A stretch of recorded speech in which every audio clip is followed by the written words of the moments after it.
Welcome back to the Fiscal Axiom.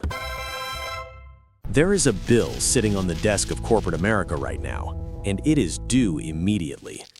But here's the terrifying part. They don't have the money to pay it. We are talking about $1.5 trillion. For the last 2 years, the mainstream media told you the economy was achieving a soft landing. They told you if we just waited long enough, interest rates would go back to zero, and the magical money printer would save us all. Well, welcome to 2026. The printer is off, the rates are still high, and the landlords who own the office buildings in your city are officially out of time. This isn't a theory anymore. The math has already decided the outcome.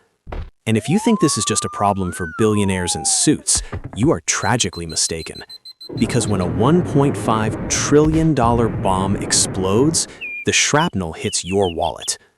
To understand why 2026 is the year everything breaks, you have to understand one simple concept: the maturity wall. Commercial loans do not work like your home mortgage. When you buy a house, you get a 30-year fixed rate. You pay the same amount until you're old and gray. But commercial loans, they are short, usually 5 to 10 years. At the end of that term, you don't pay off the building. You have a massive balloon payment due. Basically, you owe the entire remaining balance of the loan all at once. Nobody has that kind of cash lying around. So what do? They refinance. They go to the bank, get a new loan to pay off the old loan. Here is the problem. Most of the loans exploding right now in January 2026 were originated back in 2016 or 2021. Back then, interest rates were essentially zero. A developer could borrow $100 million at 3% interest. At 3%, the payment is roughly $3 million a year. If the building makes $4 million in rent, the landlord is happy. They make a profit. But today, in 2026, they have to get a new loan, and the bank isn't offering 3% anymore. Commercial rates are sitting around 6.5% to 7%. Do the math with me. The building still only makes $4 million in rent. In fact, because of remote work and vacancies hovering near 20%, it might only be making $3 million. But the new mortgage payment is $7 million. The building is now losing millions of dollars a year just to exist. The landlord has two choices. One, write a check for $50 million to pay down the principal, which they don't have. Or two, hand the keys back to the bank and walk away. This is happening to $1.5 trillion worth of property this year.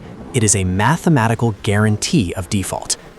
Now, you might be thinking, who cares? Let the greedy landlords go bankrupt. I'll enjoy watching them cry. I get it, but here's the twist. The landlords aren't the ones who are going to suffer the most.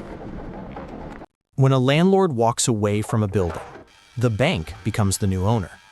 And we aren't talking about Chase or Bank of America. The too big to fail banks saw this coming years ago. They sold off most of their toxic office debt. The people holding the bag are regional banks.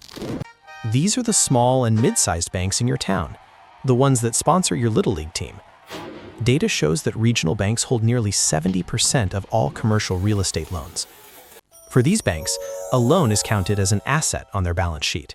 They tell their investors, look, we have this loan worth $100 million. But if the landlord defaults, and the building is empty, and nobody wants to buy it, that asset isn't worth $100 million. It might be worth $40 million.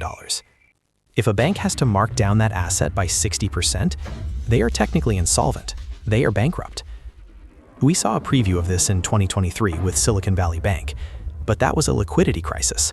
What we are facing in 2026 is a solvency crisis. It's not that they don't have cash today, it's that their assets are worthless forever. So you might be asking, if this was so obvious, why didn't it crash the economy in 2024 or 2025? Because everyone was lying to you. In the industry, we call it extend and pretend. For the last 24 months, whenever a major loan came due, the bank didn't demand payment. Why? Because the bank knew the landlord couldn't pay. So the bank and the landlord made a secret handshake deal. Hey, just pay me the interest for another year. We'll pretend the loan is still performing. We won't report it as a bad debt. They kicked the can down the road, praying that by 2026, interest rates would drop back to 2% and save everyone. Well, look around. Rates didn't drop enough. The return to office mandates failed. And now, the regulators are done playing games. New requirements are hitting right now. They are forcing banks to mark these loans to their real market value. The year of pretending is over. The year of realizing losses has begun. So, how does this affect you? This triggers the urban doom loop. Most people assume their local taxes pay for the police, the fire department, and the schools. But you aren't the only one paying. In major cities, commercial real estate pays a massive percentage of the total property tax revenue. In some places, it's up to 40%. Commercial buildings are valued based on their income. When the building's value crashes, its tax bill crashes with it. Suddenly, your city has a $1 billion budget hole. The city has two choices. Option A, cut services. Fewer police officers, less trash pickup, crumbling roads. Option B, raise taxes on the only people left who can pay. You. This is the transfer of wealth. The corporate losses are socialized. Your property taxes go up to cover the shortfall left by the bankrupt commercial landlords. So, what do you do in 2026 to make sure you don't get crushed? Here is your survival guide. Number 1, audit your bank. Stop assuming your bank is safe just because it has a nice lobby. Go look at their exposure to commercial real estate. If your regional bank has more than 300% of their capital tied up in CRE loans, you need to be careful. I'm not saying start a bank run. I'm saying diversify. Keep your emergency fund in a too-big-to-fail bank or short-term government treasuries. Don't be the last one holding the bag.